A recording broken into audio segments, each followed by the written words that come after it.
আসসালামু আলাইকুম। আমি সারিয়ানস মম। কেমন আছেন সবাই? আমরা আলহামদুলিল্লাহ ভালো আছি। আজকে সকাল থেকেই আমাদের প্ল্যান ছিল আমরা নানুর বাড়ি ঘুরতে যাব। এই যে সকাল, সকাল সবাই খাওয়া-দাওয়া করে খুব তাড়াতাড়ি রেডি হয়ে গেলাম। ছোটবেলায় যখন আমরা নানুর বাড়ি যাওয়ার কথা শুনতাম তখন এত ভালো লাগতো, এত খুশি লাগতো। ২ দিন আগে থেকে ঘুম, খাওয়া-দাওয়া সব বন্ধ। এত খুশি ডিসেম্বর মাস মানেই হচ্ছে নানার বাড়ি যাওয়ার একটা ধুম পড়ে যেত। কিন্তু এখন আর সেই আমেজ খুঁজে পাওয়া যায় না। কিন্তু তারপরও যা পাই আলহামদুলিল্লাহ। ঘোরাঘুরি করে খুব সিঙ্গারা খাওয়ার ক্রেভিংস হচ্ছিল। তো যেই কথা সেই কাজ, আমিও তাড়াহুড়ো করে ডো বানিয়ে ফেললাম।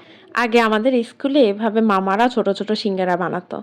এই সিঙ্গারাগুলাতে এত মজা, এরপর বড় হওয়ার পর যত জায়গায় সিঙ্গারা খেয়েছি সেই মজাটা আর ফিরে পাই নাই।